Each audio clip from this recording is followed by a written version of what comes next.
这个女孩哭得撕心裂肺，口中不停地求饶。就在3个男孩将她强行推入房间的一刻，她的悲惨命运似乎就已经被决定。2名男孩死死按住她的手脚，另1名男孩则快速拿出手机拍照，将这一切都记录了下来。女孩究竟做错了什么，要遭受这样的对待？今天为大家带来韩国校园犯罪片《蚯蚓》。女孩名叫子诺，一个活泼可爱的姑娘，有着精致的五官，美丽的容颜，从小就对音乐非常有天赋。然而只是因为她出身在平民家庭，变成了这所贵族学校里的异类。这里的学生大多数非富即贵，他们自觉高人一等，平民学生变成了他们消遣的对象，不敢反抗，甚至从内心里产生自卑，久而久之便彻底麻木了。一封录取通知书打破了小渔村的宁静，脑瘫的父亲用他独特的方式表达着对女儿考上名校的喜悦。本就生活拮据的他虽然要强，为了女儿也只好接受好心邻居的馈赠，因为在他眼里女儿是他的希望，无论生活多么艰苦，他都会竭尽全力满足女儿的所有要求。而子诺心里也知道父亲的不易，由于身体的残疾，父亲想要睁开双眼都很困难，要耗费多大心血才能将他抚养长大呀？父亲为了给他赚取生活费，摆地摊时经常被商家责难，而警察也用有色眼镜看着他们。子若的梦想就是加入合唱团，在一次声乐比赛中，凭借极其标准的发音赢得了满堂的喝彩。而他也有这个年纪应有的虚荣，和朋友逛街时，他会刻意躲避父亲的摊位。在同学追问他的父亲是做什么的时候，他总是会说爸爸是做服装生意的。这天，他为了练习发音起得特别早，一直对他别有用心的学长走过来抱住他。他也很喜欢这个帅帅的学长，把男孩视为初恋，所以在被学长拉进草丛中的时候，竟然没有反抗。经历初恋的少女总是那么的懵懂无知，她怎么会知道这一天她失去的不仅仅是宝贵的贞操，迎接她的还有无比可怕的噩梦。这一切都恰好被一个学姐看到，她将发生的一切用手机录下，交给一直喜欢男孩的一个富家女。富家女暴怒了，为了报复女孩，她找到女孩的好友胖丫。同样出身平民的胖丫一直对他们充满畏惧，从她的嘴里，富家女顺利地知道了女孩的父亲只是一个摆摊的残疾人，如此低贱的身份竟然和她抢男朋友。她冷笑着。学长愤怒地找上门，一个巴掌让子诺认清了现实，这是平民和富家子弟的差距，就像无法逾越的鸿沟，他对爱情的向往就此破灭。他独自找到富家女，试图划清界限，却被富家女语言侮辱，他和富家女气愤地厮打起来。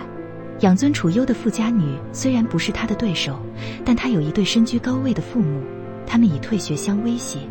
父亲为了能让他继续上学，下跪苦苦道歉。他怒骂父亲活得卑微，像一只虫子，而父亲无言以对。他突然感觉骂狠了，晚上给父亲夹菜，使得父亲开心了许久。他不想去上学了，身份的差距让他第一次感到了自卑，凭借双手也不至于饿死。他来到了一个便利店打工，恳请正在自学法律的老板帮他写了陈情书。他想将自己的经历上报教育局，让更多的平民孩子不再受到伤害。而这时曾经的朋友胖丫来找他，向他道歉，2个人和好如初。陈情书在学校里引起了轩然大波，学长的姑姑作为校董，被教育局轻描淡写的批评，他要压制舆论，不能影响侄子在财团的继承人身份。学长指使富家女从胖丫手机里得知女孩要过生日的消息，一个针对她的报复计划就此形成了。到了子诺生日那天，他精心将自己打扮得美美的。这时敲门声响起，子诺开心心去开门，可门打开后，子诺脸色瞬间变了。他们曾是同学，可却做出了丧尽天良之事。他们将子诺拉到里屋，强行按在床上，外面的几人还有说有笑的在聊天。胖妞听着屋里的惨叫声，浑身颤抖，她想帮子诺，可却提不起勇气。就这样，子诺被几个同学轮流玩弄。야 핸드폰 뭐야? 빨리 뺏어! 여보! 并用手机将过程拍了下来。在这一刻，女孩终于感受到资本力量带来的恐惧。从这天起，女孩时常被富家女用被侵犯的视频威胁，同时为了保护残疾父亲的安全，女孩开始被迫卖淫。她将这一切的不幸写到日记里，藏到了打工的仓库。精疲力尽的女孩刚回到家，就接到了富家女让她去接活的短信。她默默地点燃一支烟，又将它狠狠地摁灭。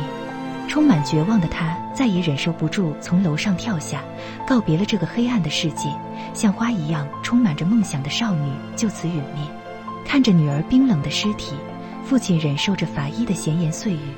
他将女儿的骨灰倾洒到家乡的湖里，丧女之痛此时只有他自己能够感受。